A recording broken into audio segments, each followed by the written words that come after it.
जयतु संस्कृतम नमः संस्कृताय।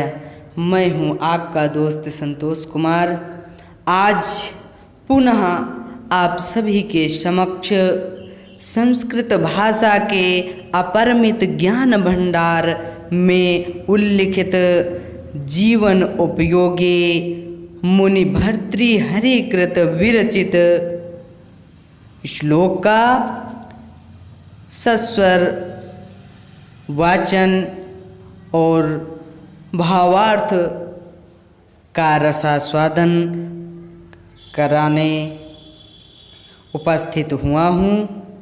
यदि आप लोग मेरे YouTube चैनल पर नए हैं तो प्लीज़ मेरे चैनल को सब्सक्राइब कर लें और बेल आइकन को प्रेस कर लें ताकि प्रत्येक वीडियोस आप तक पहुंच सकें और आप मेरे द्वारा दिए गए ज्ञान को प्राप्त कर सकें।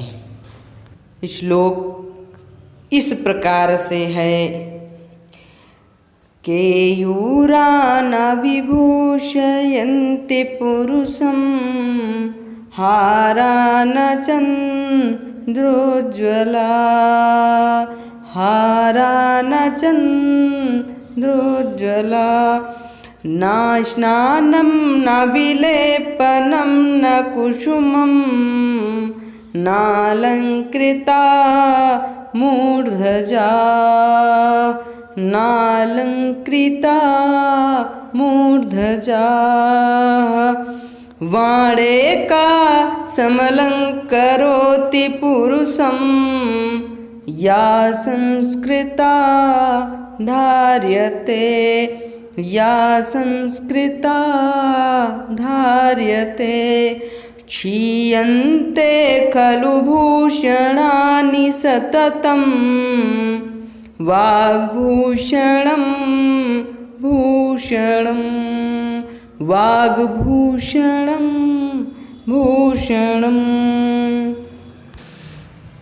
इस श्लोक का अर्थ इस प्रकार से है के यूरा न विभूषयन्ति पुरुषं हारा न चंद्रोज्ज्वला न स्नानं न विलेपनं न कुसुमं न अलंकृता मूर्धजा। महर्षि भर्तृहरि कहते हैं कि मनुष्य की शोभा सुंदर वाणी से होती है।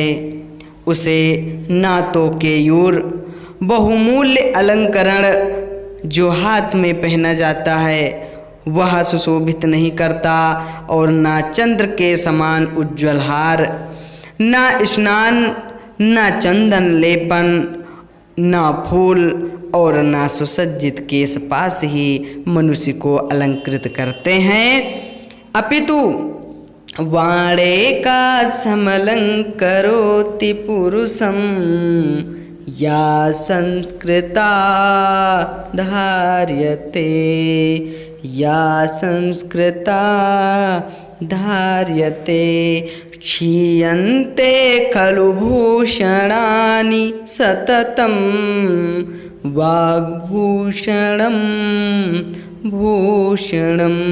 वह अपितु सुंदर वाणी ही अलंकृत कर सकती है। महर्षि भर्तृहरि कहते हैं कि मनुष्य की वाणी सुंदर होनी चाहिए, अलंकृत होनी चाहिए, संस्कृत निष्ठ होनी चाहिए, मधुर होनी चाहिए। वह वाणी सरल और संस्कृत होनी चाहिए क्योंकि संसार के सभी अलंकरण, सभी अलंकार,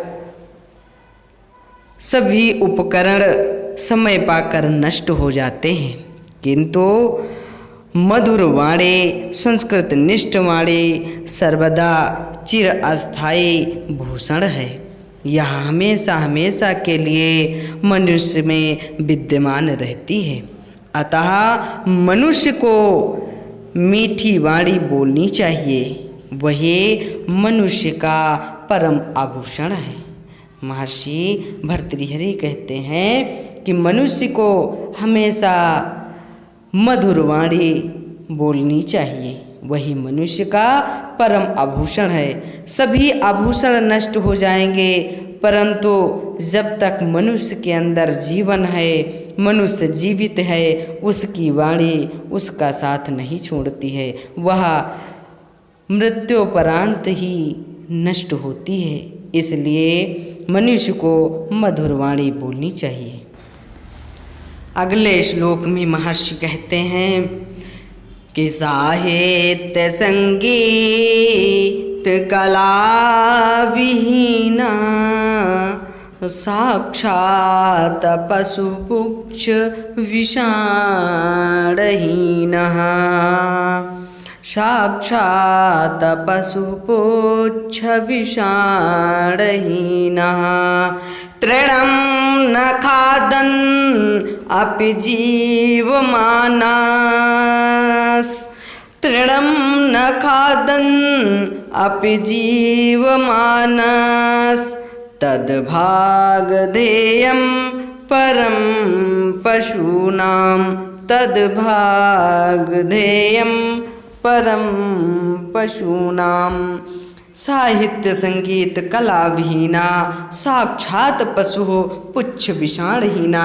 भर्तृहरि मुनि भर्तृहरि कहते हैं कि जो मनुष्य साहित्य संगीत कला आदि से अपरिचित है, मुनि भर्तृहरि संसार के प्राणियों को उपदेश देते हुए कहते हैं कि जो साहित्य संगीत कला आदि से अपरिचित है, नहीं जानता है, वह बिना सींग पूंछ का साक्षात पशु ही तो है, वह बिना सींग पूंछ का पशु है। तृणं न खादन् अपि जीवमानस् तद्भागधेयं परं पशूनां तद्भागधेयं परम पशूनां। पशुओं में सींग और पूंछ होते हैं, किंतु ऐसा मनुष्य बिना सींग पूंछ का पशु है। वह घास न खाकर भी जो जीवित रहता है, तृणम न खादन अपि जीवमानस, वह घास न खाकर भी जीवित रहता है। यह तो वास्तविक पशुओं के लिए बड़े सौभाग्य का विषय है। मनुष्य योनि में जन्म लेकर जो साहित्य संगीत कला से परिचित रहता है, उसका मनुष्य होना ही व्यर्थ है। यह तो निराकार पशु ही है। महर्षि भर्तृहरि कहते हैं कि संसार में जो मनुष्य जन्म लेकर भी साहित्य संगीत आदि कलाओं से जो दूर है, कलाओं का ज्ञान नहीं प्राप्त किया है, वह बिना सींग पूंछ का साक्षात पशु है और वह घास भी नहीं खाता है, वह घास भी न खाकर जीवित रहता है। अर्थात वह भोजन करने वाला प्राणी तो है, लेकिन बिना सींग पूंछ का पशु के समान है।